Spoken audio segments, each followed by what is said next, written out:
प्रिय छात्र एवं छात्राओं, मैं आपका हिंदी विषय का शिक्षक महेंद्र धाकड़ और आज हम हमारे हिंदी भाषा का चौथा अध्याय पढ़ेंगे जिसका नाम है सांवले सपनों की याद और जिसके लेखक है जाबिर हुसैन। जाबिर हुसैन का जन्म सन 1945 में बिहार में हुआ था। जाबिर हुसैन की प्रमुख रचनाएं हैं जो आगे है, डोला बीबी का मजार, अतीत का चेहरा आदि। अब हम हमारे संस्मरण सांवले सपनों की याद को समझेंगे। प्रस्तुत संस्मरण सन 1987 में प्रसिद्ध पक्षी विज्ञानी सालिम अली की मृत्यु के तुरंत बाद डायरी शैली में लिखा गया था। सालिम अली के निधन से जाबिर हुसैन के मन में जो दुख उमड़ा था उसे उन्होंने इस संस्मरण में लिपिबद्ध किया है। सालिम अली प्रसिद्ध पक्षी वैज्ञानिक थे। सुनहरे परिंदों के खूबसूरत पंखों पर सवार सांवले सपनों का एक हुजूम मौत की खामोश वादों की तरफ अग्रसर है। कोई रोक टोक सके कहाँ संभव है। इस हुजूम में आगे आगे चल रहे हैं सालिम अली, अपने कंधों पर सैलानियों की तरह अपने अंतहीन सफ़र का बोझ उठाए। लेकिन यह सफ़र पिछले तमाम सफ़रों से भिन्न है। भीड़ भाड़ की ज़िंदगी और तनाव के माहौल से सालिम अली का यह आखिरी पलायन है। अब तो वो उस वन पक्षी की तरह प्रकृति में विलीन हो रहे हैं जो ज़िंदगी का आखिरी गीत गाने के बाद मौत की गोद में जा बसा हो। कोई अपने जिस्म की हरारत और दिल की धड़कन देकर भी उसे लौटाना चाहे तो वह पक्षी अपने सपनों के गीत दोबारा कैसे गा सकेगा। मुझे नहीं लगता कोई इस सोए हुए पक्षी को जगाना चाहेगा। वर्षों पूर्व खुद सालिम अली ने कहा था कि लोग पक्षियों को आदमी की नज़र से देखना चाहते हैं। यह उनकी भूल है। ठीक उसी तरह जैसे जंगलों और पहाड़ों, झरनों और आबशरों की वो प्रकृति की नज़र से नहीं, आदमी की नज़र से देखने को उत्सुक रहते हैं।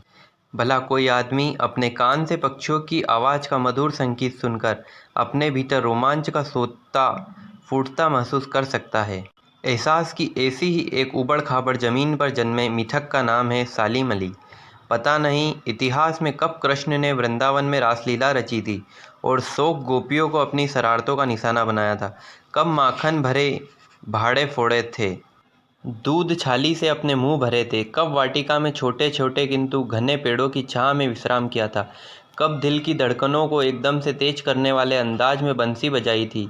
और पता नहीं कब वृंदावन की पूरी दुनिया संगीतमय हो गई थी।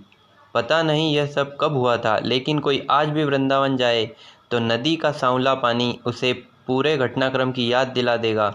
हर सुबह सूरज निकलने से पहले जब पतली गलियों से उत्साह भरी भीड़ नदी की ओर बढ़ती है तो लगता है जैसे उस भीड़ को चीरकर अचानक कोई सामने आएगा और बंसी की आवाज़ पर सब किसी के कदम थम जाएंगे। मिथकों की दुनिया में इस सवाल का जवाब तलाश करने से पहले एक नज़र कमज़ोर काया वाले उस व्यक्ति पर डाली जाए जिसे हम सालिम अली के नाम से जानते हैं। उम्र को सती तक पहुंचने में थोड़े ही दिन तो बच रहे थे। संभव है लंबी यात्राओं की थकान ने उनके शरीर को कमज़ोर कर दिया हो और कैंसर जैसी जानलेवा बीमारी उनकी मौत का कारण बनी हो। लेकिन अंतिम समय तक मौत उनकी आंखों से वह रोशनी छीनने में सफल नहीं हुई जो पक्षियों की तलाश और उनकी हिफाजत के प्रति समर्पित थी।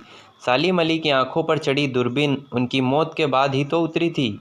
उन जैसा बर्ड वाचर अर्थात पक्षियों को देखने वाला समझने वाला शायद ही कोई हुआ हो, लेकिन एकांत क्षणों में सालिम अली बिना दूरबीन भी देखे गए हैं। दूर क्षितिज तक फैली ज़मीन और झुके आसमान को छूने वाली उनकी नज़रों में कुछ कुछ वैसा ही जादू था जो प्रकृति को अपने घेरे में बांध लेता है। सालिम अली उन लोगों में थे जो प्रकृति के प्रभाव में आने के बजाय प्रकृति को अपने प्रभाव में लाने के कायल होते हैं। उनके लिए प्रकृति में हर तरफ एक हंसती खेलती रहस्य भरी दुनिया पसरी थी। यह दुनिया उन्होंने बड़ी मेहनत से अपने लिए गढ़ी थी। इसके गढ़ने में उनकी जीवन साथी तहमीना ने काफ़ी मदद पहुंचाई थी अर्थात सहायता की थी। तहमीना स्कूल के दिनों में उनकी सहपाठी अर्थात मित्र रही थी।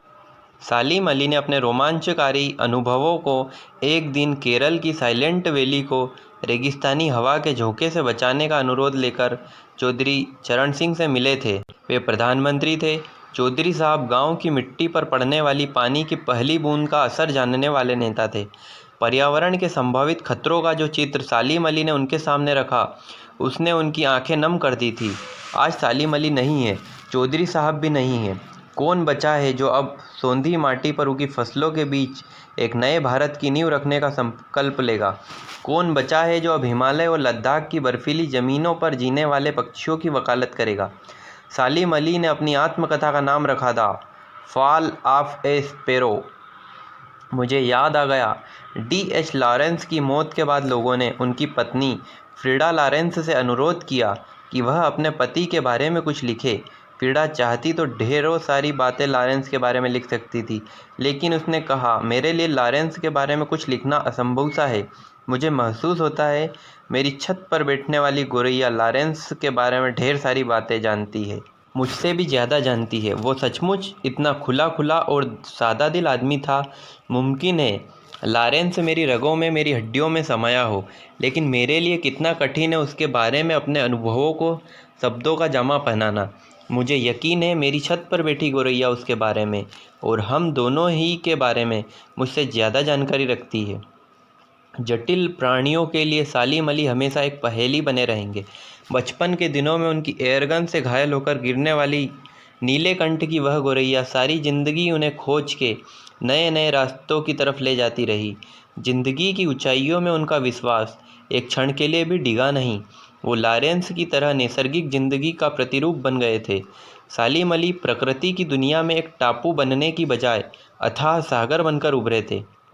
जो लोग उनके भ्रमणशील स्वभाव और उनकी यायावरी से परिचित थे, उन्हें महसूस होता है कि वो आज भी पक्षियों के सुराग में ही निकले हैं और बस अभी गले में लंबी दूरबीन लटकाए अपने खोजपूर्ण नतीजों के साथ लौट आएंगे। जब तक वो नहीं लौटते, क्या उन्हें गया हुआ मान लिया जाए? मेरी आंखें नम हैं। सालिम अली, तुम लौटोगे ना?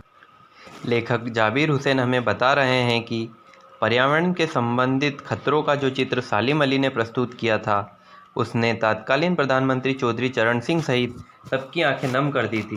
सालिम अली भीड़ भाड़ से अलग रहकर सदैव पक्षियों की खोज में रहते थे।